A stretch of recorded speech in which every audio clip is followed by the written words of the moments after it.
Welcome to the UPSC economics audio book summary series. इस series में हम UPSC के लिए सबसे इम्पॉर्टेंट स्टैटिक टॉपिक्स को शॉर्ट और क्रिस्प तरीके से हाइब्रिड मॉडल में कवर करेंगे। आप इसे बाकी वीडियोस की तरह देख सकते हैं या फिर बिना देखे सिर्फ सुन सकते हैं। You are watching UPSC civil 360। Today we going to cover economic growth and economic development. इस टॉपिक का समरी नोट्स के लिए हमारा टेलीग्राम चैनल ज्वाइन करें, लिंक डिस्क्रिप्शन में है। So let's dive deep into the topic. आज की हमारी चर्चा का फोकस रहेगा इकोनॉमिक ग्रोथ और इकोनॉमिक डेवलपमेंट के कॉन्सेप्ट्स पर।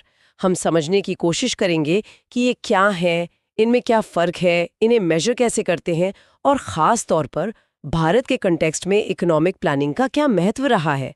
ये कॉन्सेप्ट्स, जैसा हम जानते हैं, कॉम्पिटिटिव एग्जाम्स जैसे यूपीएससी, स्टेट पीएससीज और एसएससी के लिए बेहद बेहद इंपॉर्टेंट है। तो चलिए सबसे पहले बात करते हैं इकोनॉमिक ग्रोथ की। सुनने में तो ये काफ़ी स्ट्रेट फॉरवर्ड लगता है, पर इसका असल मतलब क्या है इकोनॉमिक्स के नज़रिए से? हाँ बिल्कुल। इकोनॉमिक ग्रोथ का अगर सीधा सा मतलब समझें तो एक पर्टिकुलर टाइम पीरियड में किसी इकोनॉमी का जो टोटल आउटपुट है, जिसे हम आमतौर पर जीडीपी मतलब ग्रॉस डोमेस्टिक प्रोडक्ट से मापते हैं, उसमें होने वाला इंक्रीज या बदलाव है। आउटपुट में इंक्रीज। हाँ, फंडामेंटली ये दिखाता है कि अर्थव्यवस्था में गुड्स और सर्विसेज का प्रोडक्शन कितना बड़ा है। और ये ग्रोथ होती कैसे है, मतलब इसके पीछे के ड्राइवर्स क्या हैं? देखिए, इसके पीछे कई फैक्टर्स काम करते हैं, जैसे कैपिटल गुड्स, मशीनरी हो गई, इंफ्रास्ट्रक्चर हो गया, इसमें इन्वेस्टमेंट बढ़ना, लेबर फोर्स का साइज बढ़ना या फिर उसकी स्किल्स बेहतर होना, नई टेक्नोलॉजी का आना, और हाँ, ह्यूमन कैपिटल मतलब एजुकेशन और हेल्थ में सुधार होना। ये सब मिलकर ग्रोथ को पुश करते हैं। अच्छा, बेसिकली ये नेशनल इनकम और पर कैपिटा इनकम में बढ़ोतरी की एक प्रोसेस है। इसमें एक टर्म अक्सर सुनने को मिलता है, रियल ग्रोथ। नॉमिनल ग्रोथ से ये अलग कैसे है? ये क्लैरिटी जरूरी है, मुझे लगता है। ये बहुत इंपॉर्टेंट पॉइंट आपने उठाया। इकोनॉमिक ग्रोथ को हमेशा रियल नेशनल इनकम में वृद्धि से मापा जाता है, ना कि नॉमिनल नेशनल इनकम से। रियल का मतलब है कि हम इन्फ्लेशन यानी महंगाई के असर को हटा देते हैं। ओके। मान लीजिए आउटपुट उतना ही रहा पर कीमतें बढ़ गईं, तो नॉमिनल इनकम तो बढ़ी हुई दिखेगी, है ना? पर उसे रियल ग्रोथ नहीं कहेंगे। रियल ग्रोथ तभी है जब सच में फिजिकली ज्यादा गुड्स और सर्विसेज प्रोड्यूस हों। समझ गई। तो मतलब ये हुआ कि इकोनॉमिक ग्रोथ जो है वो मुख्य रूप से एक क्वांटिटेटिव मेजर है, आंकड़ों पर, नंबर्स पर आधारित। एग्जैक्टली, बिल्कुल सही। ये एक नैरो क्वांटिटेटिव कॉन्सेप्ट है। ये जीडीपी के जो अलग अलग कंपोनेंट्स हैं, जैसे कंजम्पशन कितना बढ़ा, गवर्नमेंट स्पेंडिंग कितनी हुई, इन्वेस्टमेंट कितना हुआ, या नेट एक्सपोर्ट्स में क्या चेंज आया, इनमें होने वाली ग्रेजुअल राइज पर फोकस करता है। और मेजरमेंट? मेजरमेंट के लिए क्वांटिटेटिव मेट्रिक्स ही इस्तेमाल होते हैं, जैसे रियल जीडीपी ग्रोथ रेट या per capita real income growth. इसका असर अर्थव्यवस्था में क्वांटिटेटिव चेंजेस लाना है। ओके, ये तो हुई इकोनॉमिक ग्रोथ की बात। अब आते हैं इकोनॉमिक डेवलपमेंट पर। ये शब्द अक्सर ग्रोथ के साथ जुड़कर आता है, पर ये उससे अलग कैसे है? यहीं पर एस्पिरेंट्स को काफी कंफ्यूजन होता है ना? हाँ, ये कंफ्यूजन बहुत आम है और इसे क्लियर करना बहुत जरूरी है, खासकर एग्जाम्स के लिए। देखिए, इकोनॉमिक डेवलपमेंट एक कहीं ज्यादा ब्रॉडर मतलब एक व्यापक कॉन्सेप्ट है। ये सिर्फ क्वांटिटेटिव इंक्रीज यानी जीडीपी बढ़ने तक ही सीमित नहीं है। अच्छा। हाँ, इसमें इकोनॉमिक ग्रोथ तो शामिल है ही, वो एक हिस्सा है, लेकिन उसके साथ साथ कई और सोशियो इकोनॉमिक फैक्टर्स भी जुड़ जाते हैं। जैसे कि किन फैक्टर्स की बात कर रहे हैं आप? सुधर रहा है, इनकम इनइक्वालिटी मतलब आय की असमानता वो कम हो रही है, जेंडर इक्विटी बढ़ रही है, एनवायरनमेंट की प्रोटेक्शन हो रही है। ये सब इकोनॉमिक डेवलपमेंट का हिस्सा हैं। वाह, तो इसका दायरा काफी बड़ा है। बिल्कुल, इसमें देश के सोशियो इकोनॉमिक स्ट्रक्चर में प्रोग्रेसिव यानी सकारात्मक पॉजिटिव बदलाव लाना शामिल है। ये सिर्फ इनकम में बदलाव नहीं, बल्कि सेविंग्स और इन्वेस्टमेंट पैटर्न्स में भी बदलाव लाता है। तो इसमें सिर्फ कितना उत्पादन हुआ ये नहीं, बल्कि लोगों की क्वालिटी ऑफ लाइफ सुधरी या नहीं, ये ज्यादा महत्वपूर्ण हो जाता है। Is that right? एब्सोल्युटली, आपने बिल्कुल सही समझा। इकोनॉमिक डेवलपमेंट का core focus quality of life को बेहतर बनाने पर है। इसके फैक्टर्स में ह्यूमन कैपिटल का विकास, इनइक्वालिटी में कमी और वो स्ट्रक्चरल चेंजेस शामिल हैं जो पूरी पॉपुलेशन के जीवन स्तर को ऊपर उठाते हैं। इकोनॉमिक डेवलपमेंट को ड्राइव करने वाले फैक्टर्स, मतलब इसके डिटर्मिनेंट्स क्या क्या हैं? क्या ये सिर्फ इकोनॉमिक होते हैं या और भी कुछ है? नहीं, सिर्फ इकोनॉमिक नहीं। इन्हें हम ब्रॉडली दो कैटेगरीज में बांट सकते हैं। पहले हैं इकोनॉमिक फैक्टर्स। इसमें आते हैं जैसे देश में नेचुरल रिसोर्सेज कितने हैं, कैपिटल फॉर्मेशन यानी नई पूंजी, नए इन्वेस्टमेंट्स कितनी तेजी से हो रहे हैं, मार्केट का साइज कितना बड़ा है, फाइनेंशियल सिस्टम कितना डेवलप्ड और एफिशिएंट है, मार्केटेबल सरप्लस खासकर एग्रीकल्चर में कितना जनरेट हो रहा है, फॉरेन ट्रेड की स्थिति क्या है, और देश का इकोनॉमिक सिस्टम कैसा है, कैपिटलिस्ट, सोशलिस्ट या मिक्स्ड। ओके, ये तो हुए इकोनॉमिक फैक्टर्स। और दूसरी कैटेगरी? दूसरी और उतनी ही इंपॉर्टेंट कैटेगरी है नॉन इकोनॉमिक फैक्टर्स, और इनको अक्सर ओवरलुक कर दिया जाता है, पर ये बहुत क्रूशियल है। जैसे ह्यूमन रिसोर्स की क्वालिटी क्या है, लोग कितने स्किल्ड हैं, टेक्निकल नो हाउ और इनोवेशन की कैपेसिटी कितनी है, पॉलिटिकल फ्रीडम और स्टेबिलिटी है या नहीं, सोशल ऑर्गेनाइजेशन कैसा है, क्या वो चेंज को सपोर्ट करता है या रोकता है, करप्शन फ्री एडमिनिस्ट्रेशन है, लोगों के अंदर विकास की इच्छा, वो डिजायर फॉर डेवलपमेंट कितनी स्ट्रांग है, और समाज के मॉरल, एथिकल और सोशल वैल्यूज कैसे हैं। ये सब मिलकर डेवलपमेंट की डायरेक्शन और स्पीड तय करते हैं। ये तो बहुत कॉम्प्रिहेंसिव है। ग्रोथ को तो हमने रियल जीडीपी से माप लिया, अब डेवलपमेंट को कैसे मेजर करते हैं? इसमें तो इतने सारे क्वालिटेटिव पहलू हैं। सही सवाल है, क्योंकि डेवलपमेंट मल्टी डायमेंशनल है। इसे मापने के लिए सिंगल मेट्रिक काफी नहीं है, इसलिए क्वालिटेटिव और सोशल इंडिकेटर्स का एक बास्केट इस्तेमाल होता है। कुछ प्रमुख इंडिकेटर्स हैं, जैसे human development index HDI, inequality adjusted HDI IHDI, gender inequality index GII, human poverty index HPI। हालांकि HPI को अब multi dimensional poverty index MPI ने काफी हद तक रिप्लेस कर दिया है। इसके अलावा infant mortality rate, literacy rates, लोगों की बेसिक अम्यूनिटीज तक पहुंच, जैसे क्लीन वाटर, सैनिटेशन, ये सब इंडिकेटर्स डेवलपमेंट को मापते हैं।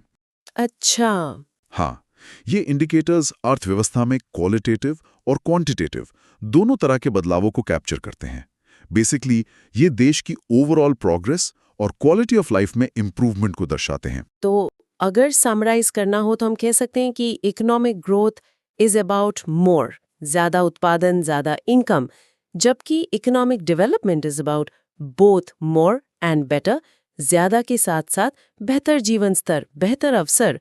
ग्रोथ क्वांटिटी पर ध्यान देता है, डेवलपमेंट क्वांटिटी और क्वालिटी दोनों पर, है ना? प्रिसाइसली, आपने बिल्कुल सही समराइज किया है। यही की डिफरेंस है। आपने कुछ डेवलपमेंट इंडिसेस का जिक्र किया, HDI, IHDI, GII। ये एग्जाम्स के पर्सपेक्टिव से बहुत इंपॉर्टेंट है, इन पर थोड़ी और जानकारी देंगे। शुरुआत HDI से करते हैं। जरूर। ये इंडिसेस डेवलपमेंट को मापने और देशों के बीच कंपेयर करने के बहुत इंपॉर्टेंट टूल्स हैं। ह्यूमन डेवलपमेंट इंडेक्स HDI, इसे जैसा मैंने बताया United Nations development programme UNDP publish करता है 1990 से अपनी सालाना ह्यूमन डेवलपमेंट रिपोर्ट के हिस्से के रूप में। इसे पाकिस्तानी इकोनॉमिस्ट महबूब उल हक ने डेवलप किया था। अमर्त्य सेन ने भी इसमें कंट्रीब्यूट किया। ये 3 की डायमेंशंस पर आधारित है। इन डायमेंशंस कौन कौन से? पहला लॉन्ग एंड हेल्दी लाइफ, जिसे लाइफ एक्सपेक्टेंसी एट बर्थ से मेजर करते हैं, मतलब जन्म के समय एक व्यक्ति औसतन कितने साल जिएगा। दूसरा नॉलेज, इसे 2 इंडिकेटर्स से मापते हैं, मीन ईयर्स ऑफ स्कूलिंग, यानी 25 साल या उससे ज़्यादा के एडल्ट्स ने औसतन कितने साल स्कूल में बिताए हैं, और एक्सपेक्टेड ईयर्स ऑफ स्कूलिंग, यानी आज स्कूल जाने वाला बच्चा औसतन कितने साल की स्कूलिंग एक्सपेक्ट कर सकता है।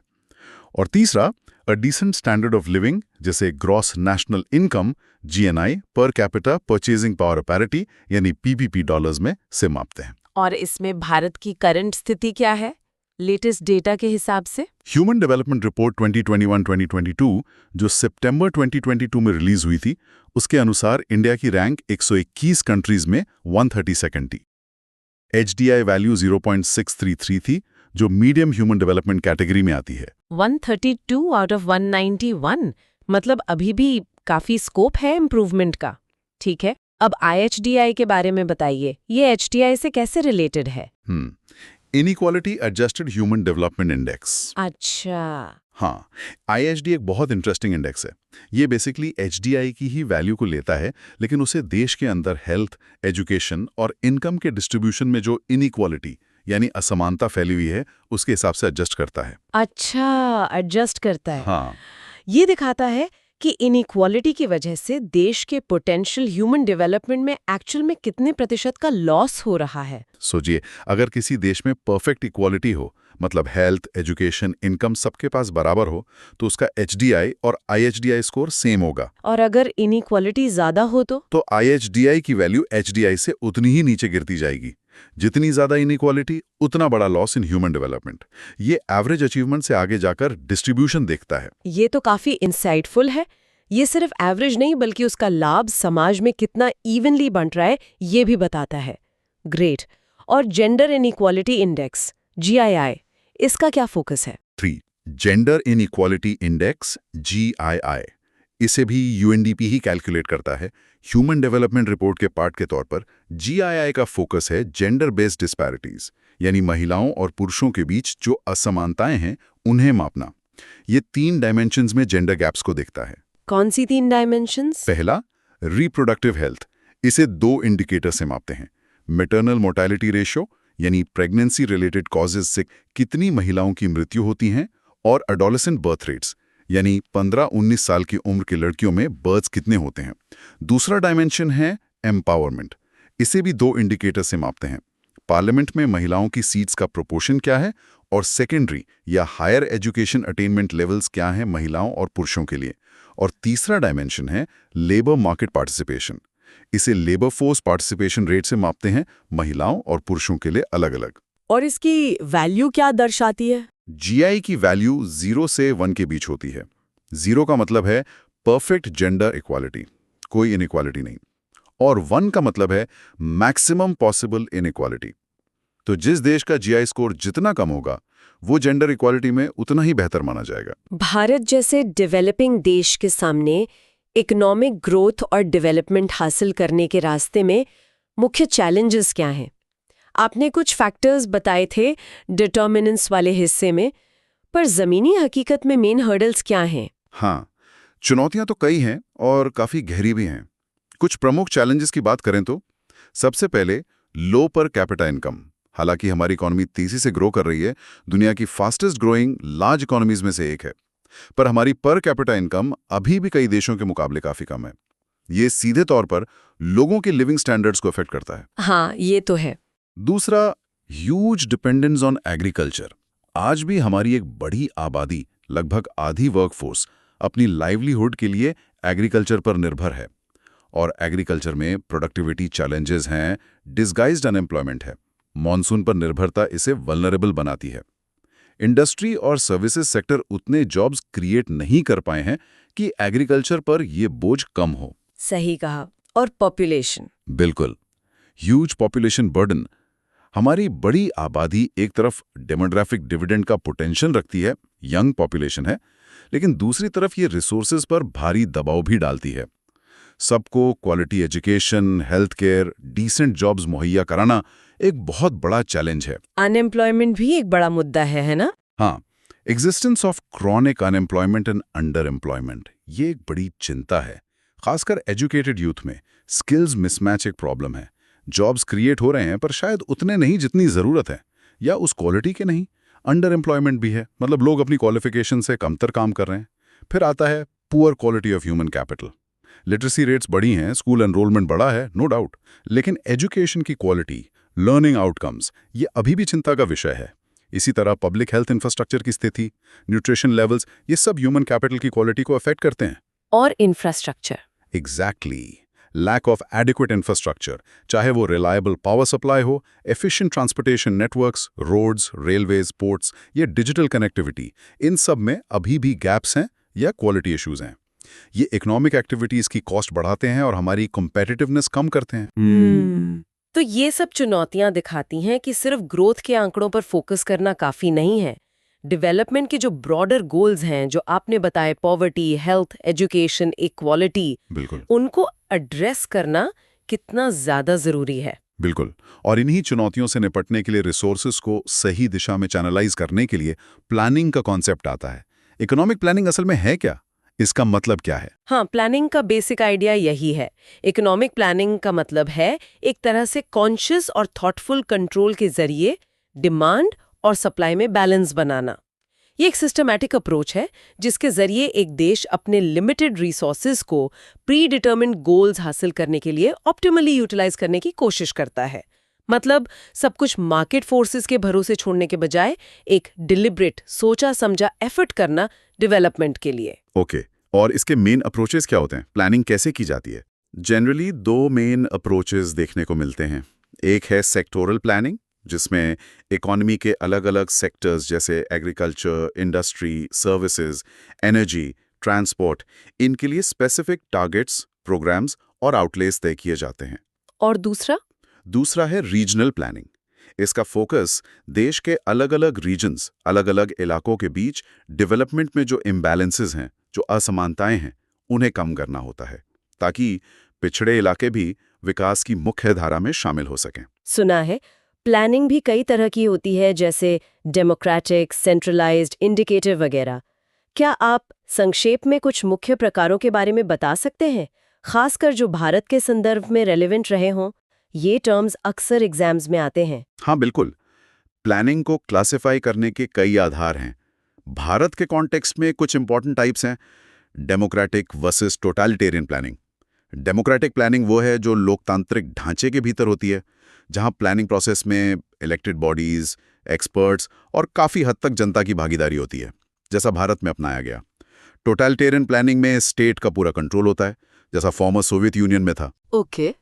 फिर है centralised versus decentralised planning. Centralised planning में एक सेंट्रल अथॉरिटी, जैसे भारत में पहले प्लानिंग कमीशन था, पूरी प्लानिंग प्रोसेस को कंट्रोल करती है। इसे प्लानिंग फ्रॉम अबव भी कहते हैं। डिसेंट्रलाइज्ड प्लानिंग में प्लानिंग प्रोसेस नीचे से शुरू होती है, लोकल लेवल इंस्टीट्यूशंस जैसे पंचायत, म्युनिसिपैलिटी से। इसे प्लानिंग फ्रॉम बिलो कहते हैं। भारत में शुरुआत में सेंट्रलाइज्ड अप्रोच डोमिनेंट था, पर बाद में डिसेंट्रलाइजेशन पर जोर बढ़ा, खासकर 73rd और 74th अमेंडमेंट्स के बाद। और एक होता है प्लानिंग बाय डायरेक्शन और प्लानिंग बाय इंड्यूसमेंट। हाँ, planning bye direction versus planning by inducement. Planning bye direction में स्टेट सीधे आदेश देकर प्लान इंप्लीमेंट करवाता है। ये ज्यादातर पब्लिक सेक्टर अंडरटेकिंग्स के लिए होता है। प्लानिंग बाय इंड्यूसमेंट में स्टेट डायरेक्ट ऑर्डर्स नहीं देता, बल्कि फिस्कल और मॉनेटरी इंसेंटिव्स जैसे subsidies, tax benefits, cheap credit देकर प्राइवेट सेक्टर को एनकरेज करता है कि वो प्लान के ऑब्जेक्टिव्स के अनुसार काम करे।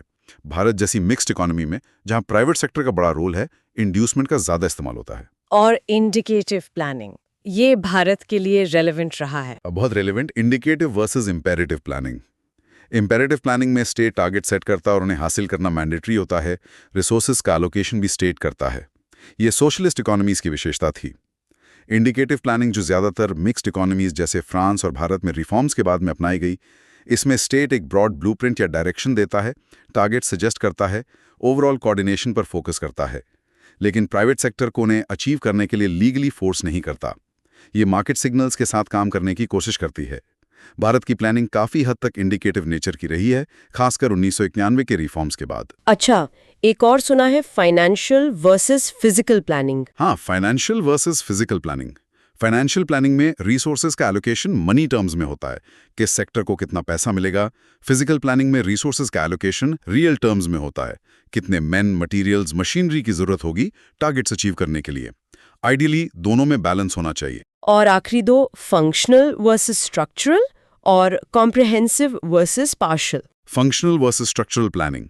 फंक्शनल प्लानिंग मौजूदा इकोनॉमिक और सोशल स्ट्रक्चर के भीतर ही समस्याओं को दूर करने की कोशिश करती है। स्ट्रक्चरल प्लानिंग का उद्देश्य होता है सोशियो इकोनॉमिक ढांचे में ही फंडामेंटल चेंजेस लाना। Comprehensive versus partial planning. Comprehensive planning पूरी इकोनॉमी के सभी सेक्टर्स को कवर करती है। पार्शियल प्लानिंग सिर्फ कुछ की सेक्टर्स पर फोकस करती है। भारत की 5-year प्लान्स ज्यादातर कॉम्प्रिहेंसिव नेचर की थीं। भारत में फॉर्मल इकोनॉमिक प्लानिंग की शुरुआत कैसे हुई? प्लानिंग कमीशन का गठन कब और क्यों हुआ? ये हिस्टोरिकल कॉन्टेक्स्ट जानना जरूरी है। बिल्कुल। आज़ादी के बाद भारत के सामने सबसे बड़ा सवाल था कि तेजी से डेवलपमेंट कैसे किया जाए, गरीबी और पिछड़ेपन को कैसे दूर किया जाए। तो लीडरशिप ने प्लान्ड अप्रोच अपनाने का फैसला किया।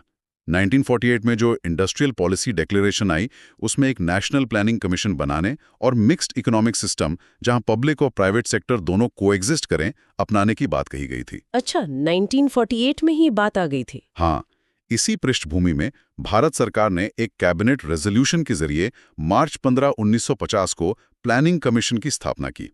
ध्यान दीजिए, ये कॉन्स्टिट्यूशनल बॉडी नहीं थी, ना ही स्टैट्यूटरी बॉडी। ये गवर्नमेंट के एक रेजोल्यूशन से बनी थी। और इसका काम क्या था? इसका मुख्य काम था देश के रिसोर्सेज, मटेरियल, कैपिटल, ह्यूमन का असेसमेंट करना, डेवलपमेंट के लिए प्लान्स बनाना, प्रायोरिटीज तय करना और प्लान इम्प्लीमेंटेशन को मॉनिटर करना। प्राइम मिनिस्टर इसके एक्स ऑफिशियो चेयरमैन होते थे। और पहला 5 ईयर प्लान कब शुरू हुआ? भारत में फॉर्मल प्लान एरा की शुरुआत हुई अप्रैल 1, 1951 को, जब first 5 year plan 1951 to 1956 launch किया गया और ये सिलसिला 12th 5 ईयर प्लान 2012-2017 तक चला। लेकिन प्लानिंग का आइडिया तो भारत में आज़ादी से पहले ही डेवलप होने लगा था, राइट? कुछ पाइनियर्स थे जिन्होंने इसकी नींव रखी। हाँ, बिल्कुल। प्लानिंग की सोच आज़ादी से काफ़ी पहले पनपने लगी थी। कुछ की माइलस्टोन्स और फिगर्स हैं। Sir M Visvesvaraya 1934। इन्हें अक्सर इंडियन प्लानिंग का पायोनियर कहा जाता है। वो एक एमिनेंट इंजीनियर और स्टेट्समैन थे। अपनी किताब प्लान्ड इकोनॉमी ऑफ इंडिया 1934 में उन्होंने 10 साल का एक प्लान आउटलाइन किया था, जिसमें इंडस्ट्रियलाइजेशन पर जोर था। 1934 में? वाओ! हाँ, फिर जवाहरलाल नेहरू 1938, जब 1938 में सुभाष चंद्र बोस कांग्रेस प्रेसिडेंट थे, तो उन्होंने नेहरू जी की अध्यक्षता में नेशनल प्लानिंग कमेटी एनपीसी बनाई। इस कमेटी ने बहुत काम किया, कई सब कमिटीज बनाई, डेटा कलेक्ट किया।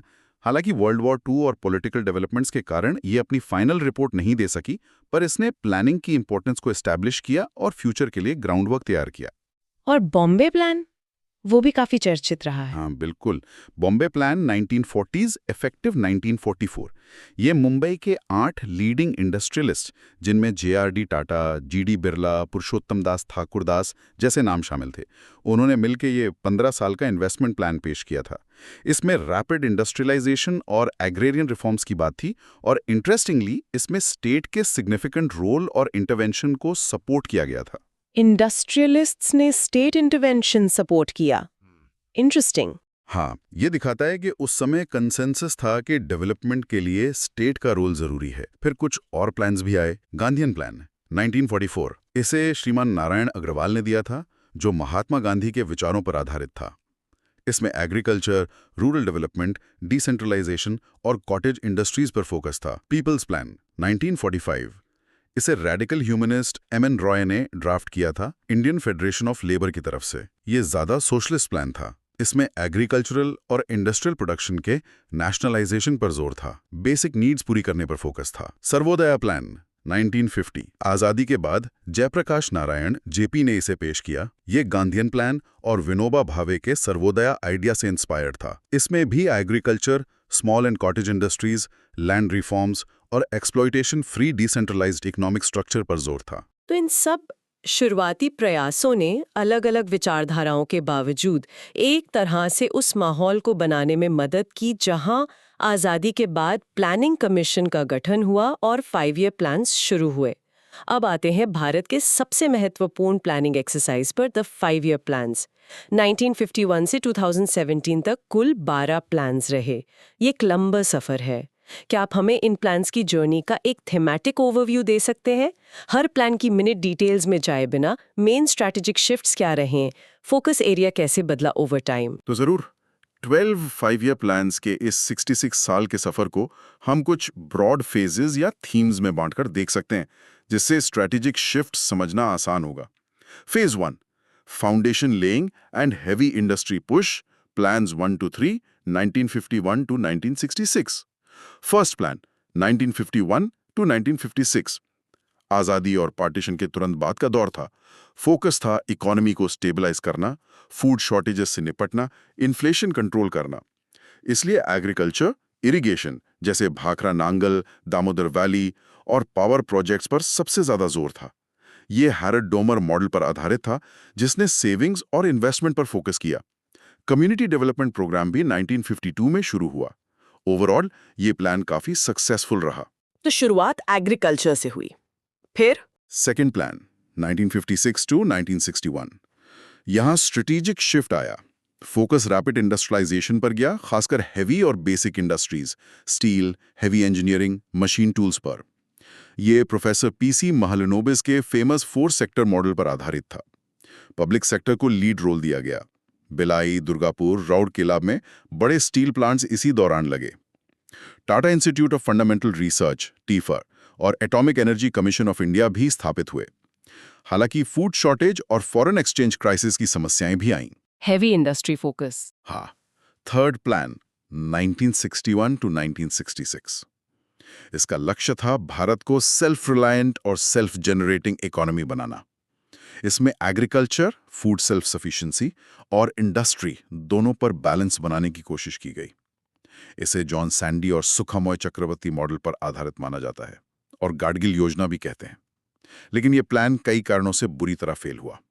1962 का चाइना वॉर, 1965 का पाकिस्तान वॉर और 1965-66 का severe drought.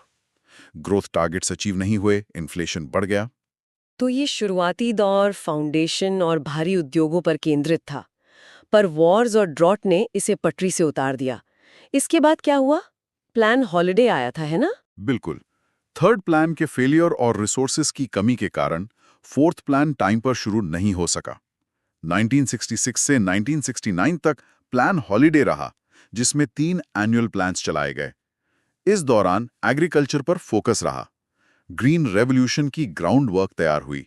High yielding variety seeds का इस्तेमाल शुरू हुआ। Phase 2, striving for self reliance, poverty alleviation and managing crisis. Plans 4 to 7 plus annual plans 1969-1992। Fourth plan 1969-1974। 2 main objectives थे, ग्रोथ विद स्टेबिलिटी और progressive achievement of self Reliance. Green revolution को implement किया गया, जिससे फूड ग्रेन प्रोडक्शन बढ़ा। इसी दौरान जुलाई 1969 में 14 मेजर इंडियन बैंक्स का नेशनलाइजेशन हुआ।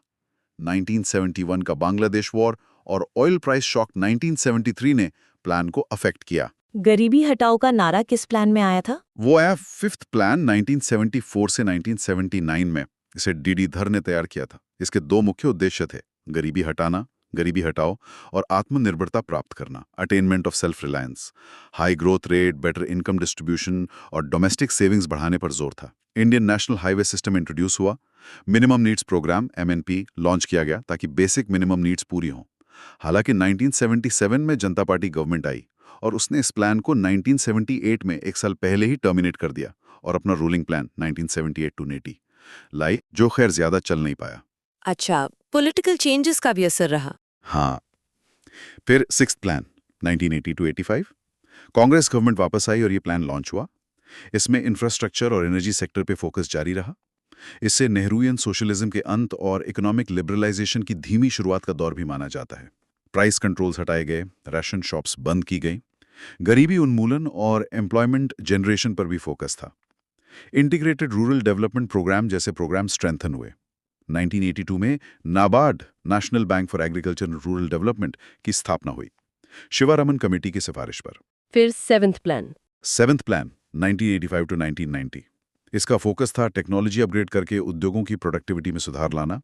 ऑब्जेक्टिव्स थे इकोनॉमिक प्रोडक्टिविटी बढ़ाना, फूड ग्रेन्स प्रोडक्शन बढ़ाना और एम्प्लॉयमेंट जनरेशन करना। फूड, वर्क एंड प्रोडक्टिविटी इसका नारा था। इसमें सोशल जस्टिस पर भी जोर था। यह प्लान काफी हद तक सक्सेसफुल रहा। लेकिन इसके बाद फिर से ब्रेक आया। हाँ, 1990 आते आते देश फिर से गंभीर इकोनॉमिक क्राइसिस में फंस गया। बैलेंस ऑफ पेमेंट संकट, हाई इन्फ्लेशन, पॉलिटिकल इंस्टेबिलिटी। केंद्र में तेजी से सरकारें बदल रही थीं।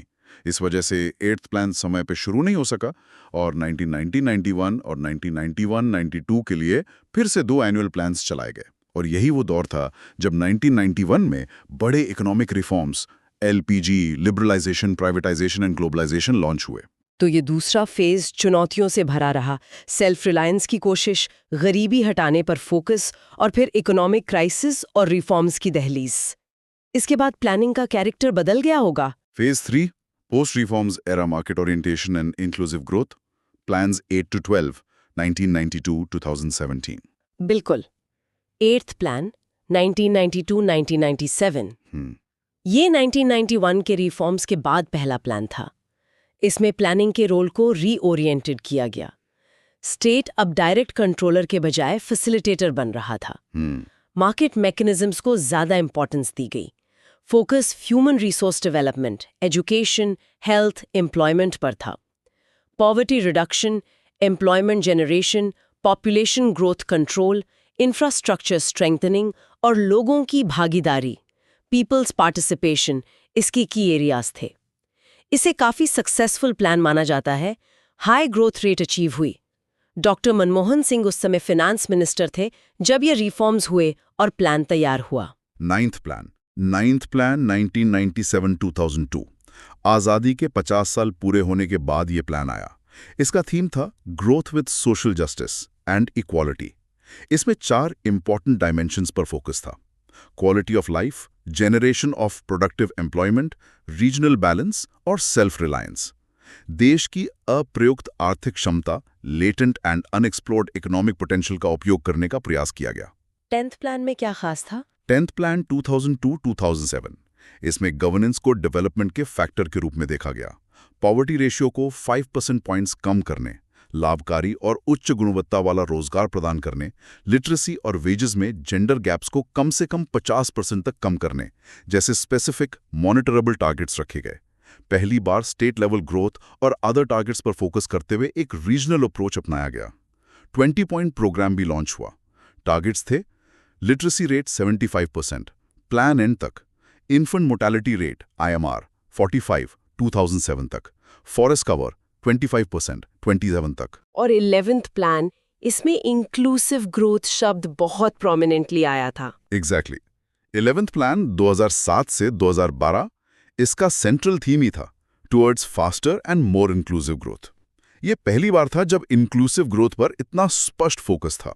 मतलब ग्रोथ ऐसी हो जिसका फायदा समाज के सभी वर्गों तक पहुंचे, खासकर गरीबों और मार्जिनलाइज्ड सेक्शंस तक। इसमें एजुकेशन और स्किल डेवलपमेंट पर बहुत जोर था।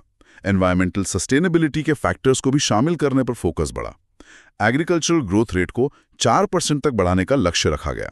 और आखिरी plan 12th plan 12th plan 2012-2017। ये भारत का आखिरी 5 ईयर प्लान था। इसका थीम था faster, sustainable and more inclusive growth. इसमें सस्टेनेबल शब्द जोड़कर एनवायरमेंटल कंसर्न्स को और ज्यादा प्रोमिनेंस दी गई।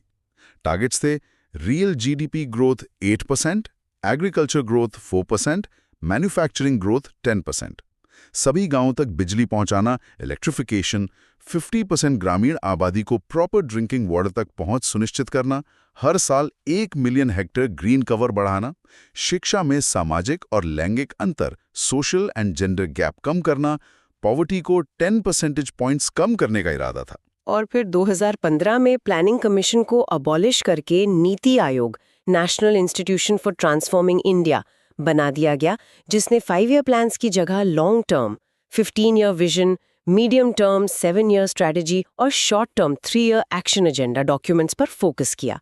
तो ये 5 ईयर प्लान्स की यात्रा वाकई भारतीय अर्थव्यवस्था के उतार चढ़ाव, स्ट्रेटेजिक शिफ्ट्स और चेंजिंग प्रायोरिटीज को दर्शाती है। बिल्कुल।